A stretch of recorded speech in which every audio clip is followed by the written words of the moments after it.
Diamonds विश्व में सबसे पहले भारत में पाए गए, जिसके कई साक्ष्य 4th सेंचुरी की ट्रेड में मिलते हैं। माना जाता है कि भारत से डायमंड्स की खरीद फरोख्त सिल्क रूट के माध्यम से बाकी के देशों में होती थी, लेकिन अब तक कोई ऐसे हीरे का टुकड़ा नहीं मिला था जिसे देखकर लोग बस देखते ही रह जाए।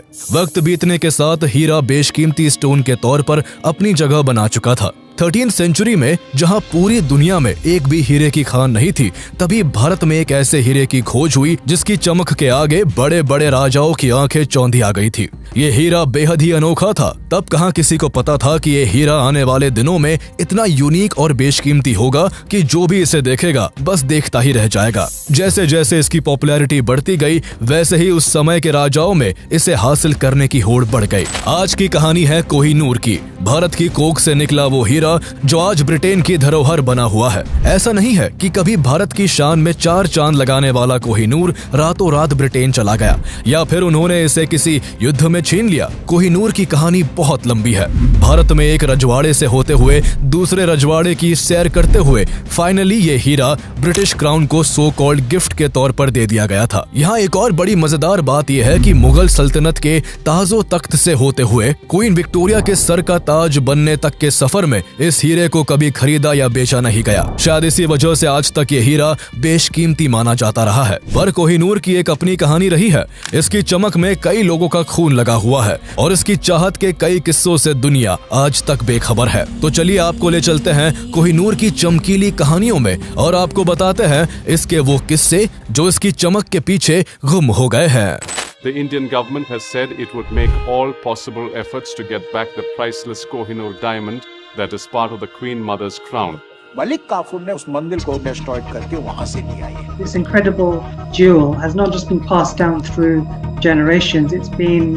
It's stolen. It's been fought over. It's gone through all manner of chicanery and skullduggery to get it to its current point. For a diamond, are you ever going to return that? I don't think. But accepting the fact that the diamond was taken away by force. Give it back to India. I don't see why an Indian child from India has to travel all the way to the UK to look at it and just pay for it. Kohinoor के origin के बारे में कई तरह की कहानियां प्रचलित है। ऐसी ही एक कहानी के अनुसार इस हीरे को करीब 5000 साल पहले जामवंत जी ने भगवान श्री कृष्ण को दिया था।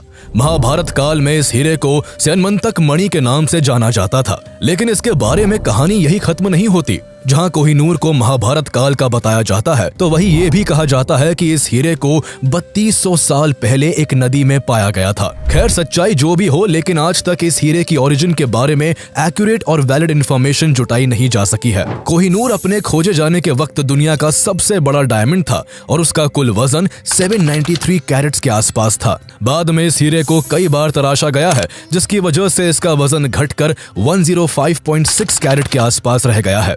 हालांकि कई बार तराशे जाने के बावजूद कोहिनूर अब भी दुनिया के सबसे बड़े तराशे हुए हीरों में से एक बना हुआ है। कई दावों के हिसाब से कोहिनूर की कहानी 13th सेंचुरी में शुरू होती है, जब आज के आंध्र प्रदेश में काकतीय डायनेस्टी का राज था। उन्हीं दिनों वहां के गोलकोंडा में कोयले की खदानें थी, जिनकी खुदाई की जा रही थी। यही के कोल्लूर माइंस में कोहिनूर की खोज हुई। कोहिनूर के खोजे जाने के वक्त भारत में राजा महाराजाओं का दौर हुआ करता था, इसलिए जब भी कोई बेशकीमती चीज खोजी जाती उसे राजा के पास पहुंचा दिया जाता था।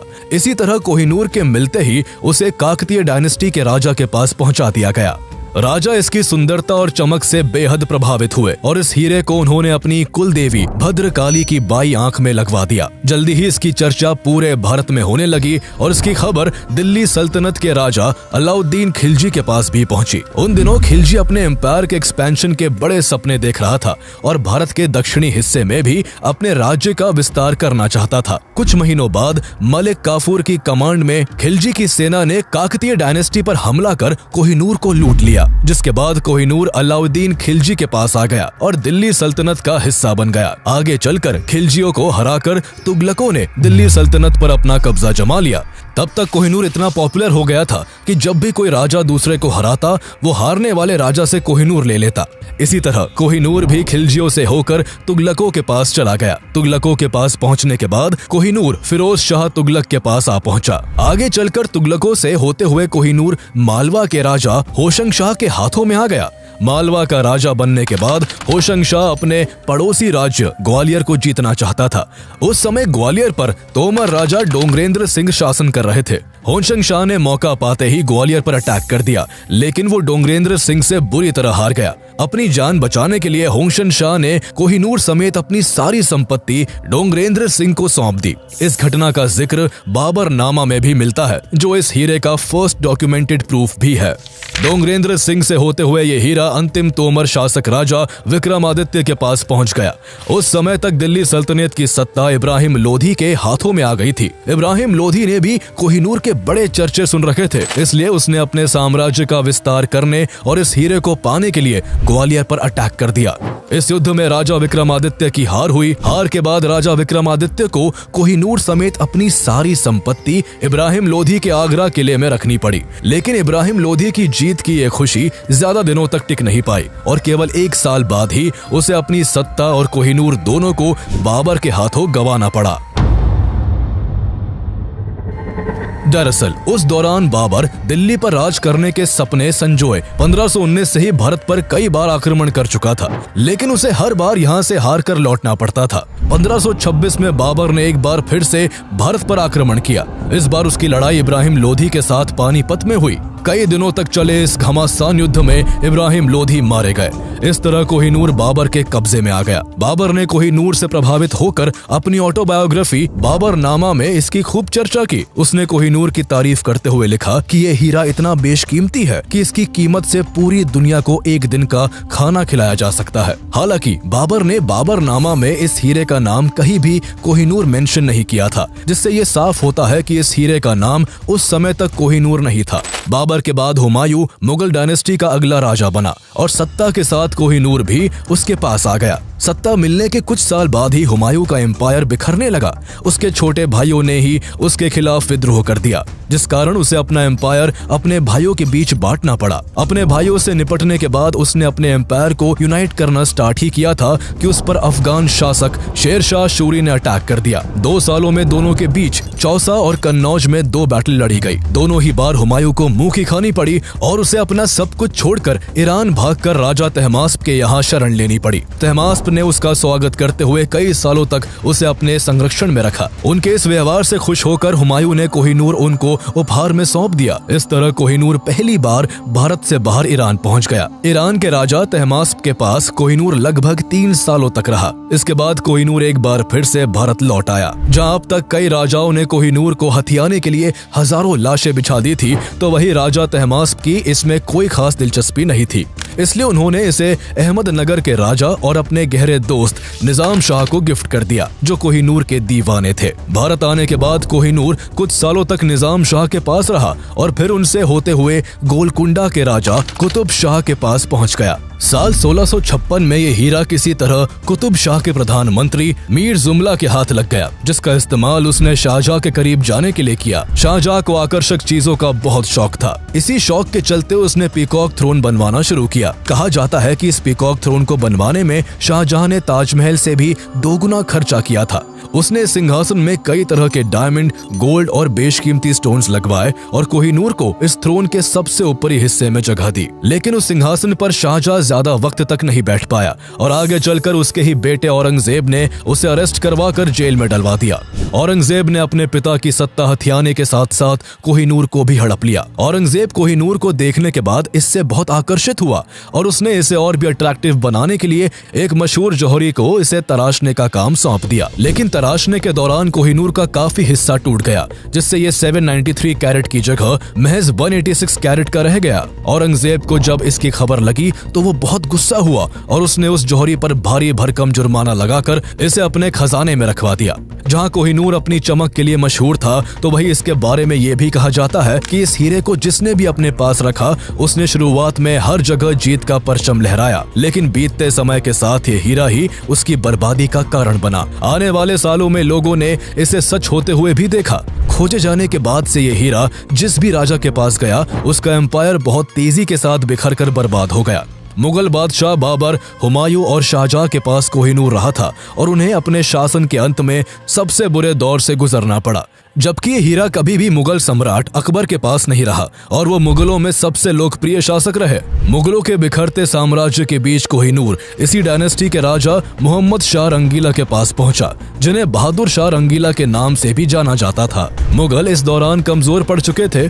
इसी का फायदा उठाते हुए ईरान के शासक नादिर शाह ने आक्रमण कर बहादुर शाह रंगीला के एम्पायर को तहस नहस कर दिया। उसने पूरी दिल्ली में भयंकर कत्लेआम मचाया। जो भी उसके रास्ते में आया वो अपनी जिंदगी से हाथ धो बैठा। चंद दिनों के अंदर ही नादिर शाह ने मुगलों की सारी संपत्ति लूट ली और शाहजहां द्वारा बनवाया गया पीकॉक थ्रोन भी अपने कब्जे में ले लिया।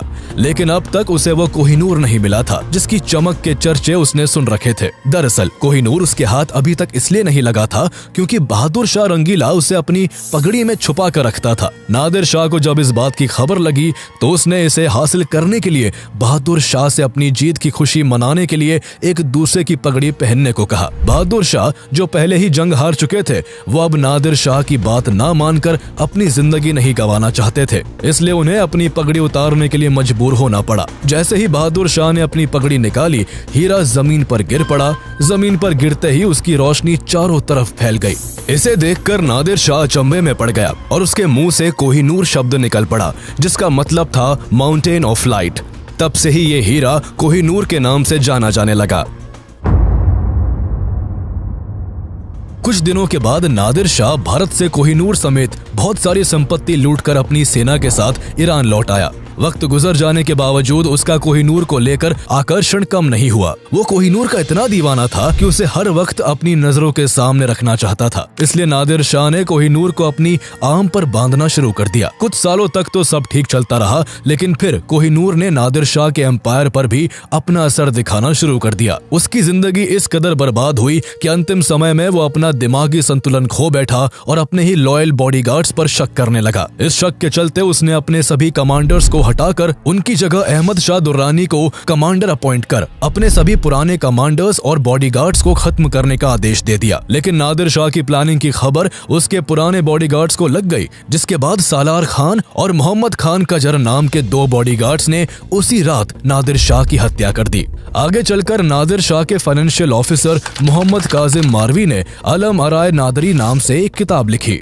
जिसमें इस हीरे का नाम कोहिनूर मेंशन किया गया था, जो इस हीरे का कोहिनूर नाम होने का फर्स्ट वैलिड सोर्स है। नादिर शाह की मौत के बाद उसके एम्पायर पर अहमद शाह दुर्रानी का कब्जा हो गया और वो कोहिनूर को ईरान से अफगानिस्तान ले गया। इस तरह कोहिनूर भारत से ईरान और फिर अफगानिस्तान पहुंच गया। इसके बाद अफगानिस्तान में ही अहमद शाह दुर्रानी के ही वंशज शाह शुजा दुर्रानी के पास कोहिनूर आ गया। बदलते वक्त के साथ राज सिंहासन बदल जाते, कोहिनूर पर मालिकाना हक रखने वाले राजा बदल जाते, लेकिन एक चीज जो नहीं बदलती थी तो वो थी कोहिनूर की चमक और उसको लेकर लोगों का आकर्षण। एक बार शाह शुजा की पत्नी वफा बेगम से किसी ने कोहिनूर की प्राइस प्रेडिक्शन करने का कहा। बेगम ने इसका जवाब देते हुए कहा कि अगर 4 ताकतवर पहलवानों से चारों दिशाओं में एक एक पत्थर फेंकवाया जाए और एक पत्थर आकाश की ओर उछाल दिया जाए, इसके बाद 5 पत्थरों ने जितना डिस्टेंस तय किया उस डिस्टेंस को अगर गोल्ड से भर दिया जाए तो भी उस पूरे सोने की कीमत कोहिनूर जितनी नहीं हो सकती। बेगम की इस बात से कल्पना की जा सकती है कि आखिर कोहिनूर क्यों इतना प्राइसलेस और पॉपुलर था। सत्ता और कोहिनूर को पाने के बाद शुरू में शाह शुजा दुर्रानी के शासन काल में सब ठीक चल रहा था।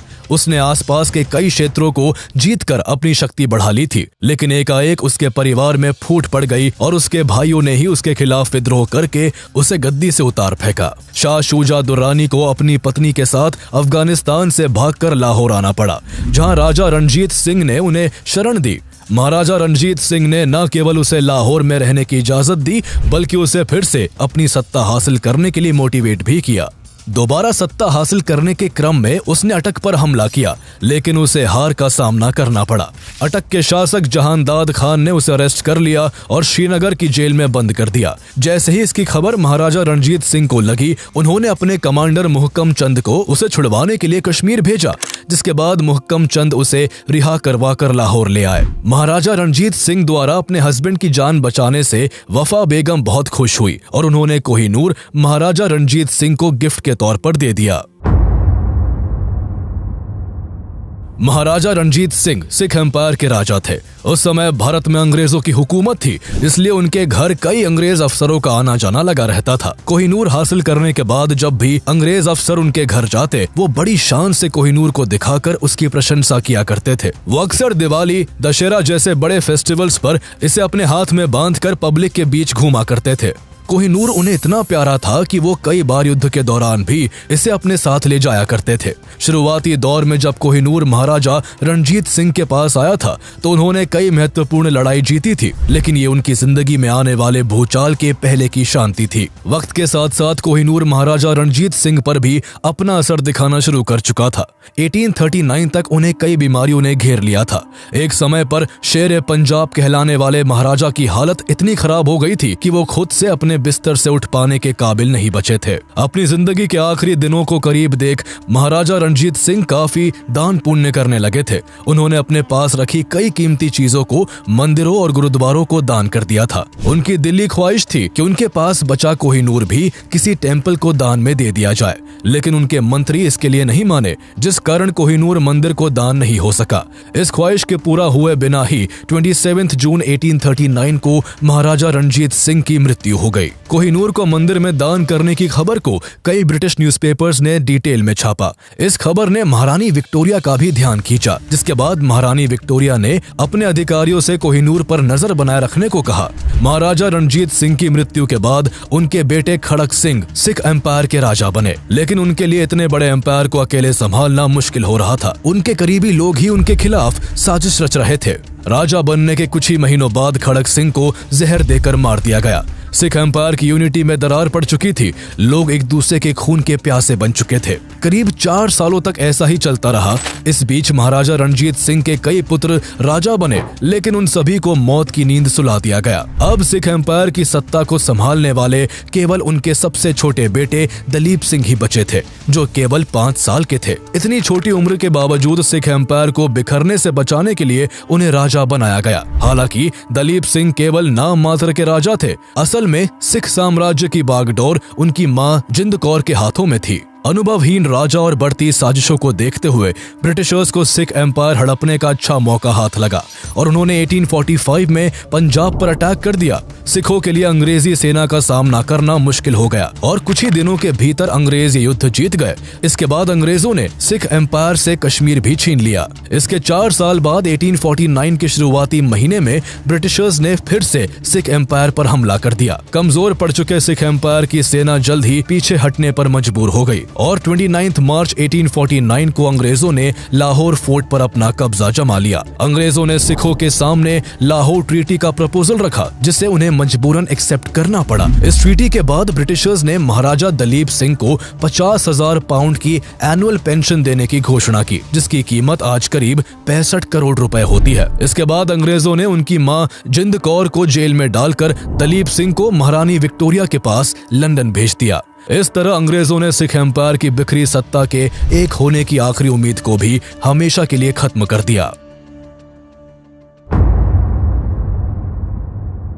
सिख एम्पायर को हड़पने के बाद governor general Lord Dalhousie Kohinoor को लेने खुद लाहौर फोर्ट आए थे। यहाँ से कोहिनूर को हासिल करने के बाद उन्होंने इसे 6 अप्रैल 1850 को एक शिप से महारानी विक्टोरिया के पास ब्रिटेन भेज दिया। कोहिनूर को ब्रिटेन ले जाने वाली शिप को रास्ते में कई मुश्किलों का सामना करना पड़ा था। जब शिप बीच समुद्र में था, उसी समय एक तेज तूफान के कारण जहाज एकदम डूबने के करीब पहुंच गया था। किसी तरह करीब 3 महीने बाद शिप 29 जून 1850 को ब्रिटेन पहुंचा। इसे इतना सीक्रेटली ब्रिटेन भेजा गया था कि शिप पर सवार एक भी इंसान को इस पर कोहिनूर के होने की खबर तक नहीं थी। इसके बाद कोहिनूर को महारानी विक्टोरिया के पास पहुंचा दिया गया। बाद में जब इसकी खबर पब्लिक को लगी तो लोग इसे देखने के लिए उत्साहित होने लगे। लोगों की भारी डिमांड के बाद इसे 3 साल बाद पब्लिक को दिखाने के लिए लंदन के क्रिस्टल पैलेस में रखा गया। इसे देखने के लिए लंदन में भारी भीड़ उमड़ पड़ी। कहा तो यहाँ तक गया कि लंदन में इससे पहले इतनी भीड़ कभी नहीं देखी गई थी। लेकिन जब वहाँ की जनता ने कोहिनूर को देखा तो उन्हें ये बिल्कुल भी पसंद नहीं आया। जैसे ही लोगों के रिएक्शन की खबर महारानी विक्टोरिया के पास पहुंची तो उन्हें काफी बुरा लगा। उन्होंने कोहिनूर को और ज्यादा अट्रैक्टिव बनाने के लिए इसे यूरोपियन स्टाइल में तराशने के आदेश दिए। वो चाहती थी कि इसे ऐसी शेप दी जाए कि इसे उनके ताज में आसानी से फिट किया जा सके। करीब 38 दिनों के बाद इसे तराश कर महारानी विक्टोरिया के ताज में लगा दिया गया। फिर से तराशने के बाद ये हीरा करीब 105 कैरेट के आसपास ही रह गया था। कोहिनूर को अपने ताज में लगवाने के बाद महारानी विक्टोरिया ने इसे अपनी अंतिम सांस तक पहना। उनकी मौत के बाद भी इसे किसी भी राजा के बजाय केवल महारानियों को ही पहनाया गया। जिस तरह का बिलीफ इसको लेकर क्रिएट हुआ था उसको कहीं ना कहीं अंग्रेज भी मानते थे। बिलीफ के हिसाब से कोहिनूर को जो भी आदमी अपने पास रखता उसका नुकसान ही होता, लेकिन कोहिनूर के कर्ज का किसी औरत पर कोई प्रभाव नहीं होता। इसलिए पीढ़ी दर पीढ़ी इसे ब्रिटेन की महारानियों ने इस्तेमाल किया और बाद में ये ब्रिटेन की धरोहर बनकर रह गया।